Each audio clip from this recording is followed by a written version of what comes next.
नमस्कार। कार्यक्रम अफसरनामा में आपका बहुत बहुत स्वागत है।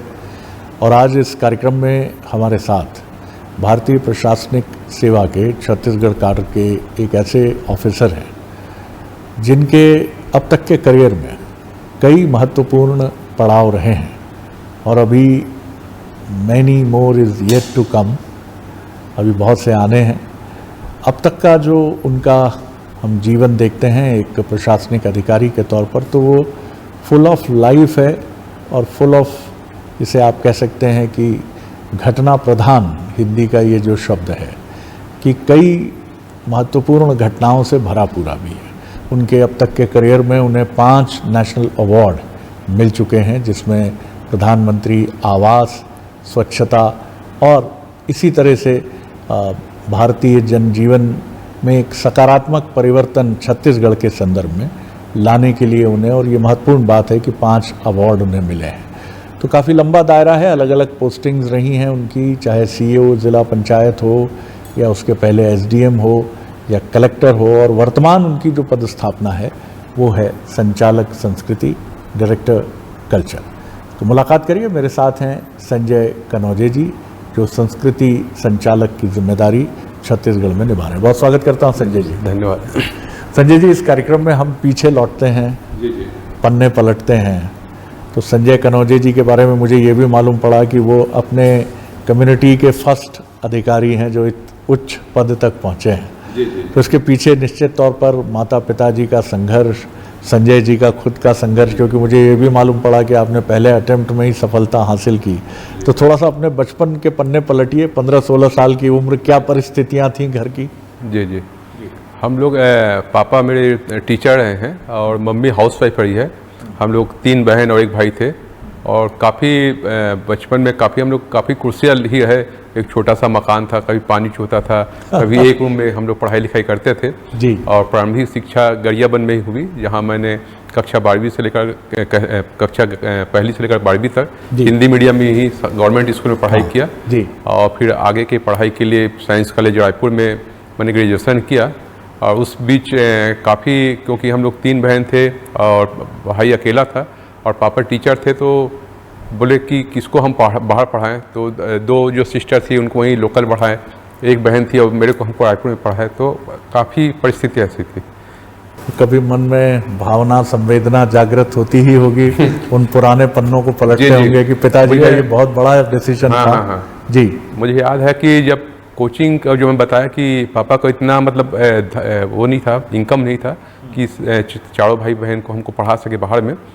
तो मुझे याद है कि जब कोचिंग के लिए जब पापा भेजते थे या जब हम लोग हॉस्टल में पढ़ते थे, तो उसमें 3000 जब देते थे, तो उस 3000 के मतलब पापा की इनकम लगभग रहा होगा 5000।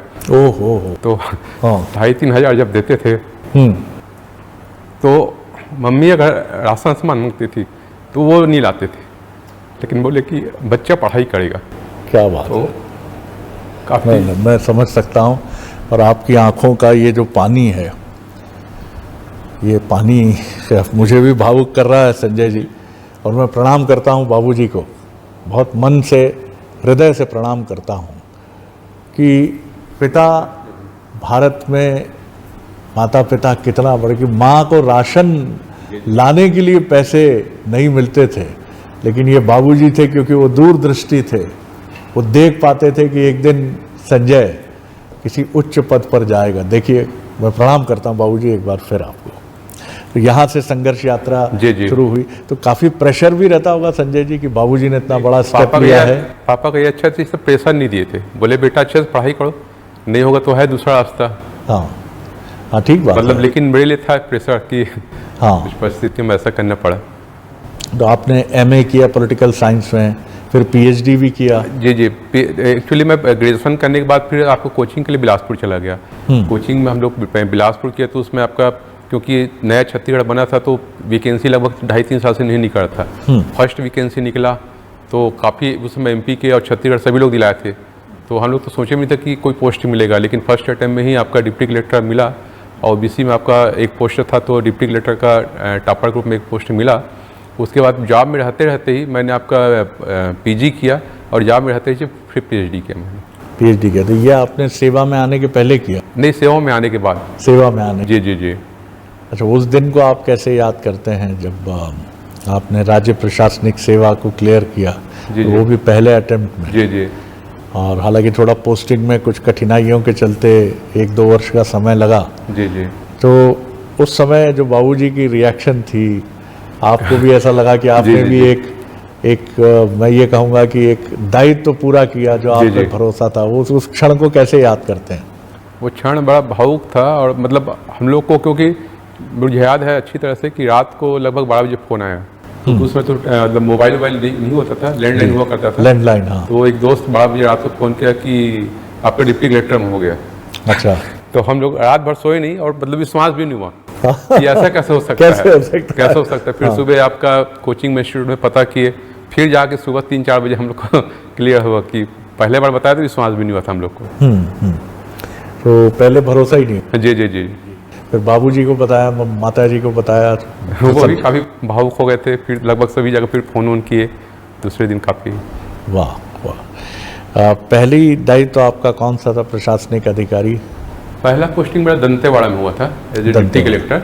हाँ। और वहाँ फिर लगभग हम लोग जब ज्वाइन किए थे तो सलवा जिले में स्टार्ट हो गया था, तो हमारा ट्रेनिंग नहीं हो पाया था। बोले कलेक्टर साहब बोले कि एक को सुकमा साइड का सलवा जिले का सेक्टर प्रोग्राम देते हैं, एक को भैरमगढ़ साइड का। तो मेरे को आपको भैरमगढ़ के बीजापुर के जो आपका 8 सेक्टर शिविर थे राहत, उसका सेक्टर पर बनाए थे। तो हमारा ट्रेनिंग वहीं से स्टार्ट हुआ कि अच्छा। जितने भी आपका विस्थापित हो गए, जितने गांव वाले आए थे लगभग 8 सेक्टर में, लगभग 8 से 10 हज़ार, उनको पुनर्वास करना, उनकी रोजगार की सुविधा करना, उनका मकान बनना, पुनर्वास की पूरा काम हम लोग किए। पुनर्वास का जी पूरा जी जी। काम। हाँ। तो ये कितने वर्ष रही आपकी पोस्टिंग भैरमगढ़, जो दायित्व तो आपने संभाला? दंतेवाड़ा में लगभग 2 साल पोस्टिंग था, और उसी बीच में आपका रानी बोदली कांड होने के बाद जब जिला अलग बना, बीजापुर से आपका दंतेवाड़ा से बीजापुर और एक नारायणपुर 2 जिला आपका हुआ 2007 में। तो फिर उस समय कर्मचारी अधिकारी काफ़ी कम थे, तो फिर आपका भाई बंटवारे में हम लोग को बीजापुर भेज दिया गया। तो फिर एक कलेक्टर साहब थे, एक मैं था। तो वहाँ मतलब वरिष्ठ प्रशासनिक अधिकारी सिर्फ 2 थे बस। जी जी हाँ, जी। हाँ। मतलब मैं अपना ज्वाइनिंग भी खुद लिया वहाँ बीजापुर में ये था, मतलब कोई अधिकारी नहीं थे वहाँ। वहाँ पोस्टिंग भी होता रहा 2 साल तक, कोई ज्वाइन नहीं किए। ये 2008 की बात है? हाँ, 2008 की बात है। ओ, मतलब ज्वाइनिंग के लिए भी कोई नहीं? हाँ, ज्वाइनिंग के लिए मतलब ट्रांसफ़र होता था, लोग ज्वाइन नहीं करते थे। तो उस बीच हम लोग फिर वहाँ विधानसभा चुनाव कराए, पंचायत चुनाव कराए, तो काफ़ी मतलब क्रुशियल चुनौतीपूर्ण भी था, और काफ़ी कुछ सीखने के लिए भी मिला। और उसी बीच में आपका जो रानी बोदली कांड काफ़ी बड़ा कांड हुआ था, भैरमगढ़ कांड हुआ था, वो हम लोग प्रत्यक्ष देखे। मेरे साथ भी आपका इस टाइप का घटना हुआ कि नक्सली पकड़ लिए थे। रानी बोदली कांड तो बहुत बड़ा, जी जी जी जी मतलब छत्तीसगढ़ में नक्सली हिंसा के इतिहास में, जी जिसमें पैरामिलिट्री फोर्सेस और हमारे फोर्स जी। के जवान जो हैं, जी नक्सलियों ने बहुत बर्बरतापूर्वक, कायरतापूर्वक हमला करके सब शहीद हुए थे। मेरे ख्याल से 70 से ज़्यादा, 76 लोग। जी जी 76। तो जब आप नक्सली हिंसा के इन घटनाक्रमों से 2-4 होते थे, जब जी। आप इन्हें देखते थे, तो अपने परिवार की स्मृति भी कौंधती होगी, और ये भी लगता होगा कितने सारे लोग तो नहीं आते हैं छत्तीसगढ़, सरकारी जी। मुलाजिम अधिकारी हों या कोई अपने प्रभाव का इस्तेमाल कर लेता है। जी, जी, कोई जी। कहता है नौकरी छोड़ देंगे, तो कभी मन में चिंता तो कई बार हुई होगी? हुआ, मतलब मैं आपको बताना चाहूँगा, अच्छी बात पूछे आप। दंतेवाड़ा जब पहला पोस्टिंग हुआ तो पापा आए थे ज्वाइन कराने के लिए। तो हम लोग सुने कि यहाँ आपका थाने को लूट लिया गया था, गीनम के थाने को। और शाम के 5 बजे के बाद वहाँ पर आपका फोर्स, मिलिट्री फोर्स वहाँ निकल जाता था, 6 बजे दुकानें बंद हो जाती थी। तो पापा बोले यार घटना लूट गया तो नौकरी छोड़ो और वापस चलते हैं हम लोग। तो इस टाइप की भी बातें हुई। फिर आपका बाद में आपका कुछ दिन फिर रुके, उसके बाद फिर बीजापुर जब पोस्टिंग हुआ तो मतलब शुरू में तो लगा, लेकिन बाद में मतलब ये एक चुनौतीपूर्ण भी था कि लोगों को वहाँ जो ट्राइबल हैं या अंदरूनी क्षेत्र में काम करने का मौका मिला, तो फिर इस टाइप का फिर मन में नहीं आया। तो काफ़ी हम लोग अंदर लग करके भी काम किए। जो बीजापुर में सलवा जुड़ के बाद में जितने बाजार बंद हो गए थे, इलमड़ी का बाजार, बासोगढ़ का बाजार, तालागढ़ का बाजार, वो सारे बाजार को हम लोग कलेक्टर साहब के मार्गदर्शन में सबको शुरू करवाए बाज़ारों को, और कुछ आपके जो कनेक्टिविटी वाले रोड को शुरू करवाए। आपने उस समय के बस्तर को देखा है जी जी कि जहाँ बहुत नक्सल के प्रभाव और चिन्ह बड़े गहरे थे। जी जी आम व्यक्ति का क्या नज़रिया था? क्या वो उनके आतंक के सामने चुप रहता था और वो चाहता था कि ये जल्दी से जल्दी इससे मुक्ति मिले? एक्चुअली उसमें आपका माहौल इतना था कि बहुत सारे लोग अब विस्थापित होकर कैंप में आ गए थे और लगभग उस समय स्थिति ऐसा था कि हम 5-6 किलोमीटर अंदर गांव में नहीं जा पाते थे, या जाते थे तो आपका पब्लिक का वैसा फीडबैक हमको नहीं मिल पाता था। लेकिन उनके मन में था कि वो भी चाहते थे कि विकास हो, लेकिन आपका सुरक्षा कारणों से या आपको उसमें की स्थिति वैसा नहीं था, इसलिए आपका उस समय वैसा डेवलप नहीं हो पाया। फिर बाद में जब इंफ्रास्ट्रक्चर डेवलप हुआ, जैसे मैं उदाहरण देना चाहूँगा कि सबसे पहला प्रयोग आपका जिला निर्माण का हम लोग बात करते हैं तो गंगालूर रोड का मिलता है, क्योंकि एजेंसी नहीं बना पाती थी। तो स्टेट गवर्नमेंट ने तय किया कि जिला कलेक्टर की अध्यक्षता में जिला निर्माण समिति गठित होगा और गंगालूर का जो सड़क है उसको सबसे पहले बनाया गया। तब फिर वो सड़क बना, उसमें काफ़ी लोग शहीद भी हुए, लेकिन वो एक अच्छा प्रयोग था। फिर बस्तर में आपके जितने भी अंदरूनी क्षेत्र के जो काम थे वो जिला निर्माण समिति को या एसपी को एजेंसी बना के किया गया। वाह, लोगों का रवैया कैसा देखा था आपने? आम व्यक्ति जो था वो डरा सहमा तो रहता था, लेकिन आपने बहुत महत्वपूर्ण बात की कि विकास चाहता था। जी। तो आप जैसे सहज सरल अधिकारी जब उनके बीच में आते थे तो कभी उसने मन की बात की आपसे? मन की बात तो हम लोग, क्योंकि उस समय की स्थिति ऐसा था कि हम लोग वैसा उस टाइप का सवाल भी नहीं कर सकते थे कि कौन उनके बीच का हो, कौन संगम हो, बिल्कुल। इसलिए उस टाइप की बातें तो नहीं करते थे। केवल हम लोग विकास की बात करते थे भी। स्कूल, जैसे वहाँ स्कूल आश्रम सारे बंद थे, पोटा केबिन चलता था, तो स्कूल पोटा केबिन गए, आंगनबाड़ी गए, या कुछ क्योंकि जो जिस फेराफेरी में हम जा सकते थे, जो पंचायत के या डेवलपमेंट के जो काम चलते थे उसका हम लोग विजिट करने के लिए जाते थे और लोगों को काफ़ी अच्छा लगता था कि प्रशासन के बीच में आया है। प्रशासन, क्योंकि वो चाहते वो क्या घटनाक्रम था कि नक्सली आपको उठा के ले गए थे? जी, वो घटना मैं बताना चाहूँगा। एक्चुअली क्या, बंद का टाइम था। हाँ, जब आपको उसमें जब आपका बंद का आह्वान चलता है तो नक्सलाइट 1 सप्ताह के लिए या 15 दिन के लिए बंद का आह्वान करते हैं। उसमें बिल्कुल आपका आवाजाही, बसेस, परिवहन सारे बंद हो जाते हैं। लेकिन कुछ ऐसा स्थिति बना था कि कुछ इमरजेंसी काम से हमको जानकारी लेने के लिए जाना था, तो उस बीच में आपका नक्सलियों ने रोका और रोकने के बाद में आप कौन हो, तो उसमें डर के मारे हम लोग भी टीचर हैं बोले, हमको रोका गया और काफ़ी टार्चर टाइप का किया गया, मोबाइल वह सब छीन लिया गया और लगभग 3 से 4 घंटे बिठा कर रखे थे। ओहो जी।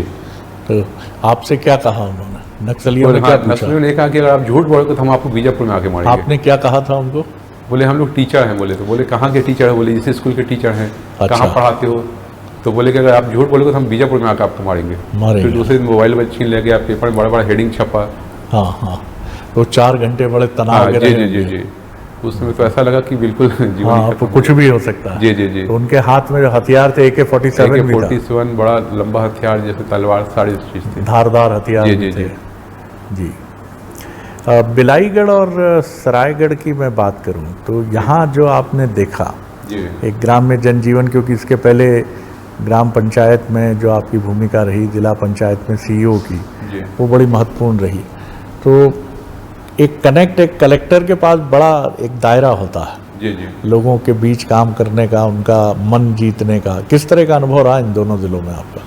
सरायगढ़ जिले में काफ़ी, क्योंकि नया जिला था, चुनौती भी था, अपॉर्चुनिटी भी था, तो काफ़ी काम करने का मौका मिला।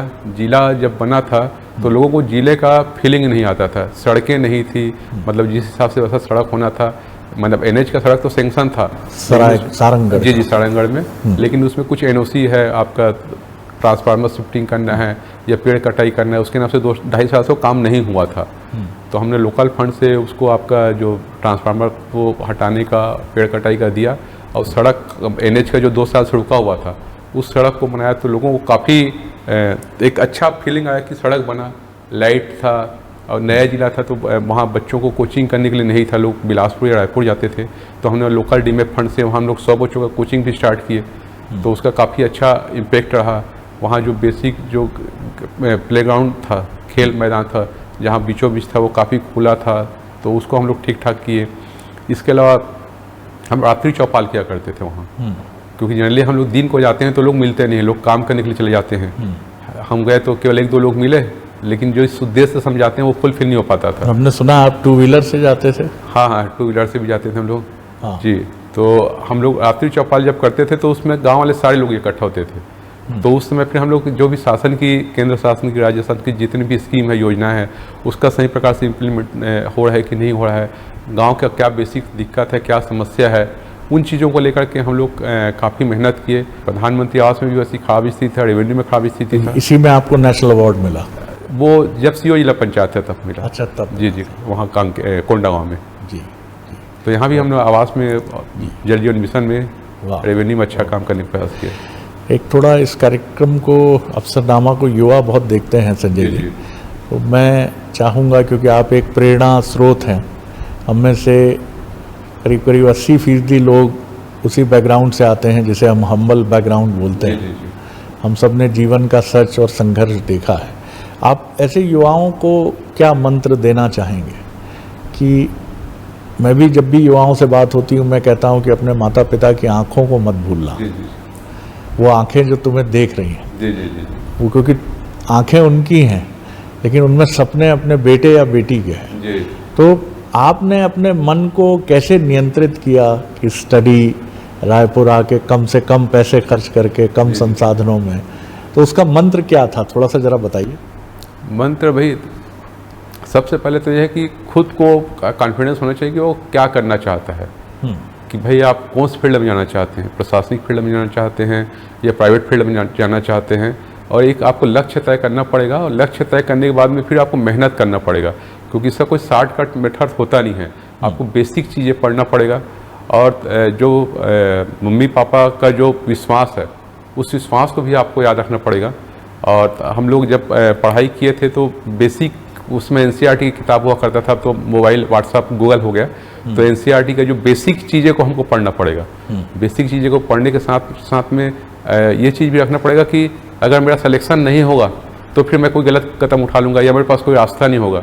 तो ये चीज़ें मैं जब तैयारी करता था तो मेरे साथ एक अच्छा प्लस पॉइंट था कि हम लोग स्थिति काफ़ी अच्छी नहीं थी, फिर भी पापा ने एक चीज़ बोला था, बेटा अगर नहीं सिलेक्शन होगा तो तुम मेडिकल स्टोर खोल लेना या कुछ भी कर लेना, लेकिन मतलब इस टाइप के मन में मतलब कोई ऐसा गलत भावना मत पैदा करना। क्या बात है। तो ये चीज़ें काफ़ी मेरे लिए मतलब कॉन्फिडेंस का काम किया, और मतलब इस टाइप की चिंता कभी नहीं किया मैं, और अपने तैयारी में लगा रहा। और जब हम लोग थे तो एक ग्रुप डिस्कशन, क्योंकि जल्दी जब हम कॉम्पिटिशन की तैयारी करते हैं तो उसमें अकेले जब हम पढ़ते हैं तो हमको अपना डेप्थ पता नहीं चल पाता कि हम कहाँ तक पढ़े, या आपका एक बार में कुछ चीज़ें समझ में नहीं आता। उसमें किताबें आपका 1-2 ही हम परचेस कर पाते थे, तो 2-3 लोगों का हम लोग ग्रुप सेल करके हम लोग तैयारी किया। और जो भी कंपटीशन की तैयारी करते हैं उनको कम से कम 2-3 का ग्रुप भी रखना चाहिए, ताकि आप जब पढ़ाई किए तो उसका आप डिस्कस कर सके, और जो बुक है उसको भी शेयर कर सकें। और निश्चित रूप से मतलब मेहनत करेंगे और एक एक चीज़ों को बारीकी से पढ़ेंगे तो सफलता अवश्य मिलेगी। बिल्कुल ठीक बात है। और ये भी एक महत्वपूर्ण बात है कि मन पर नियंत्रण, जी जी, क्योंकि युवा मन है, संजय जी का भी युवा मन रहा। जी जी, कई बार कहता होगा फिल्म चले जाएं, जी जी, कई बार कहता होगा कब तक योगी तपस्वी की तरह इसी कमरे में पढ़ते रहेंगे। जी जी, लेकिन वही एक क्षण होता है कि आपने अपने को ढीला छोड़ा, अनुशासन टूटा, जी तो जीवन फिर, जी। तो उसके लिए आप क्या कहेंगे? इसके लिए मतलब जीवन के हर क्षेत्र के लागू है, मतलब आप जब तैयारी करते हैं तब भी, या जॉब में आने के बाद में अनुशासन बिल्कुल सही तो बात है। बिल्कुल मस्ट है। अनुशासन या जो भी आपको दायित्व सौंपा गया है, तो इसके लिए हम लोग एक वही टाइमलाइन बांधे थे कि भाई हमको पढ़ना ही है। क्योंकि अगर आप जब देखेंगे कि मेरे पीछे जिम्मेदारियां हैं, मदर है, फादर है, बहन है, या मेरे पास उसका कोई ऑप्शन नहीं है, अगर इस उद्देश्य को लेकर आप चलेंगे। अभी तो बच्चे आजकल थोड़ा सा मोबाइल या इस पे थोड़ा सा ज़्यादा ध्यान देते हैं, लेकिन उसमें आपका मोबाइल नहीं हुआ करता था।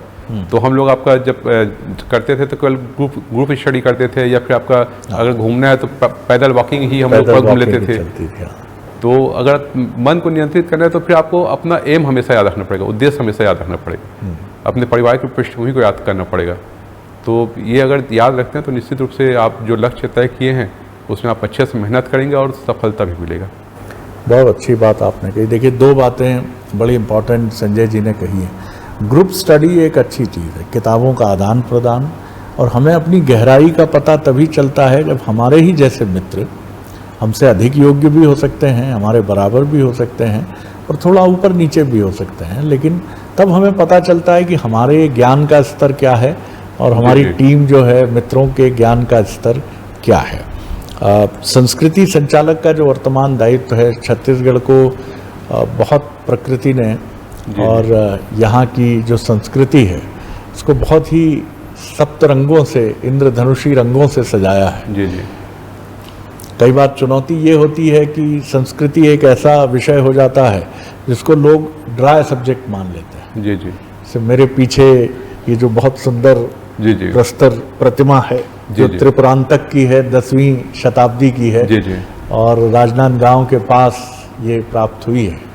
अब आप अगर इसे देखना शुरू करेंगे तो ऐसा लगेगा बोल रही है ये। जी जी कैसे आप देखते हैं छत्तीसगढ़ की इस संपदा को सुरक्षित रखना बड़ी चुनौती है, फंड की चुनौती है, फिर एक ये भी है कि समाज का भी ये दायित्व है कि वो भी इसके लिए सामने आए, अगर कहीं टिकट लगा है म्यूजियम में तो वो अंशदान दे। कैसे देखते हैं आप इसे? छत्तीसगढ़ की जो संस्कृति है वो काफ़ी रिच है और काफ़ी धनाढ्य है, और इस दिशा में मतलब काफ़ी शुरू से भी काफ़ी अच्छे काम हुए हैं।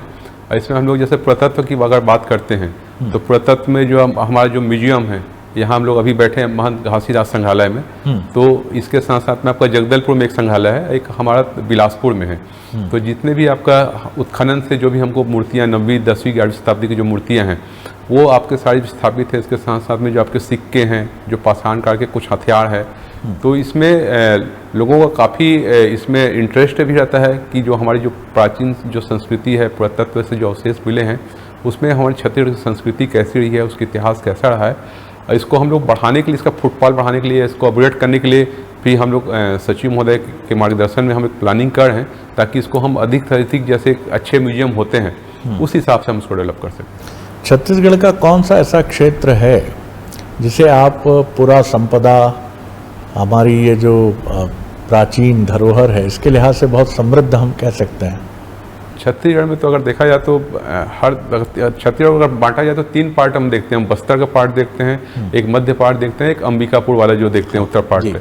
लेकिन तीनों पार्ट में क्योंकि मैक्सिमम मेरी पोस्टिंग आपको बस्तर में रहा है, तो बस्तर काफ़ी आपका, चाहे हम पुरातात्विक दृष्टिकोण से देखें, धार्मिक दृष्टिकोण से देखें, पर्यटन दृष्टिकोण से देखें या कल्चर के दृष्टिकोण से देखें, काफ़ी धनाढ्य है बस्तर जो संभाग के जो 7 जिले हैं। तो ये निश्चित तौर पर हमें पता भी होना चाहिए कि वहाँ किस तरह की शासन व्यवस्था प्राचीन समय में रही है। जी बस्तर में लोग देखते हैं जैसे आपको वहाँ एक गढ़ धनोरा है। अच्छा। गढ़ धनोरा में पूरा शिवलिंग का पूरा टीला है, मतलब कई टीले मिले उसमें। गढ़ धनोरा। गढ़ धनोरा, तो वहाँ स्वयंभू आपका शिव जी, काफ़ी जैसे हम महाकाल में देखते हैं शिवलिंग, उतना बड़ा शिवलिंग है। और वहाँ पूरा सीरीज है शिव जी का, मतलब शिवलिंग का, वो काफ़ी अच्छा जगह है। एक आपका हम लोग कोंडागांव में भोंगापाल करके देखते हैं, जिसमें आपका सिरपुर के बाद में आपका बौद्धिस्ट का आपका बड़ा केंद्र हमको मिलता है वहाँ, सिरपुर भोंगापाल। अच्छा, भोंगापाल। और भोंगापाल के पीछे ये किंवदंती है कि जो भोंगापाल के जो देवता हैं, वो बस्तर के जितने देवता हैं उसके आपके हेड होते हैं। अगर वो काम नहीं करते, मदद नहीं करते तो दंड देते हैं। अच्छा, तो ऐसे किंवदंती है। फिर उसका फिर दंतेवाड़ा में देखते हैं माई जी, दंतेश्वरी माता का है जो शक्तिपीठ है, तो वहाँ पूरे फागुन मड़ई होता है, सारे देवी देवता आते हैं। फिर वहाँ से बस्तर दशहरा की शुरुआत होती है, तो काफ़ी रिच कल्चर है। टूरिज्म में देखते हैं वहाँ चित्रकूट है, चित्रियादगढ़ वाटरफॉल है, हांदावाड़ा है, बैलाडीला की पहाड़ियाँ हैं, तो काफ़ी बहुत रिच है। जी जी जी, बिल्कुल ठीक कहा आपने। मध्य छत्तीसगढ़, बस्तर और सरगुजा संभाग 3 रीजन में है, तीनों बहुत समृद्ध हैं। 1-2 सवालों के साथ विराम दूंगा बातचीत को। आपकी जो जीवन संगिनी है वो होम मेकर हैं। जी जी, तो ये अरेंज सॉर्ट ऑफ मैरिज रही होगी? हाँ, नहीं, हाँ अरेंज था। जी जी, अरेंज ही रही ना? जी जी जी। और दूसरा, उनके साथ किस तरह का तालमेल है? क्योंकि आपको जितना मैं समझ पा रहा हूँ, आपकी सरलता, तो जाहिर तौर पर घर का जो विदेश मंत्रालय है मैंने देखा है वो उन्हीं के हाथ में होगा। नहीं, विदेश मंत्रालय तो नहीं, होम मिनिस्ट्री है। होम मिनिस्ट्री जी जी जी जी। और रिश्तेदार नातेदार, क्योंकि आपकी मसरूफियत व्यस्तता तो बहुत रहती होगी, तो वो वही देखती हैं, संभालती हैं? हाँ हाँ, हाउस वाइफ भी संभालती है। बाकी 2 बच्चे हैं, 2 बेटे हैं, तो मैडम हाउस वाइफ है, तो उसका भी काफ़ी सहयोग रहता है। क्योंकि यहाँ से जब हम थके आ जाते हैं, कभी ऑफिस का प्रेशर रहता है, तो निश्चित रूप से कभी उनकी शिकायत नहीं होती कि इतनी व्यस्तता क्यों है? शिकायत तो कभी नहीं की, लेकिन ये कभी कभी बीच बीच में ऐसा फील होता है कि मौन है जिसको आप पढ़ लेते हैं। जी जी जी जी, वाह। लेकिन प्रणाम है उनको भी कि वो भी एक जीवन संगिनी का अपना दायित्व निभा कर आगे बढ़ रही। आगे जीवन कैसे देखते हैं आप और क्या सोचते हैं? आपने अपनी सेवा काल का लगभग आधा समय पूरा कर लिया है, आधे से कुछ कम ही समय। आगे जीवन कैसे देखते हैं और किस तरह से एक अधिकारी और एक व्यक्ति के नाते आगे बढ़ना चाहते हैं? निश्चित रूप से लगभग हम लोग फील्ड में लगभग 21 साल की सर्विस हुई और लगभग मेरे साथ एक अच्छा चीज़ रहा कि 21 साल तक लगभग मैं पूरा फील्ड में काम किया। अब क्योंकि डायरेक्टरेट में काम करने का मौका मिला है तो स्टेट लेवल की जो पॉलिसी है, क्योंकि डायरेक्टरेट का काम आपको पूरे स्टेट को देखना होता है और जो मेनली आपका जो मंत्रालय से जो पॉलिसी बनता है उसको इम्प्लीमेंट करने की जिम्मेदारी है। तो ये भी एक अलग चुनौती है। अब पूरे स्टेट को देखना है तो हम लोग एक होलिस्टिक जो आपका जो नीति बना है, जो नियम बने हैं, उसको हम कैसे बेहतर से उसको इम्प्लीमेंट कर सकते हैं, तो एक उसका नया अवसर मिला है। जी, बहुत शुभकामनाएं संजय जी। बहुत अच्छा लगा एक ऐसे सरल व्यक्तित्व जो प्राप्त हुआ आपको जीवन में, वो बहुत बड़ी चीज़ है। लेकिन उसको लेकर आपके मन में उत्तरदायित्व तो बोध ही मैंने देखा, उसको लेकर कोई दर्प या एटीट्यूड नहीं दिखा मुझे। आपकी सरलता, ये बहुत कठिन होता है कि सेवा काल में एक लंबा समय बिताने के बाद भी आप अपने बैकग्राउंड और अपने जीवन को लेकर वही भाव रखते हैं कि सबसे प्रेम से मिलो, आगे बढ़ो। इन चीज़ों का मूल्यांकन कोई ऐसी व्यवस्था भी करती है जो शायद नज़र नहीं आती, लेकिन देखती ज़रूर है। और मेरी शुभकामनाएं हैं कि ये जो भी व्यवस्था है, ये बाकी पुरस्कार तो आपको मिले ही हैं, उस व्यवस्था से भी आपको पुरस्कार मिले। बहुत धन्यवाद बातचीत के लिए और बहुत शुभकामनाएं आपको, आपके प्रशासनिक करियर के लिए, आपके व्यक्तिगत जीवन के लिए। तो ये थे संजय कनौजे जी, जो डायरेक्टर कल्चर संस्कृति संचालक छत्तीसगढ़ हैं। अफसरनामा में इतना ही। अगली बार एक और अफसर के साथ आपसे मिलेंगे। नमस्कार।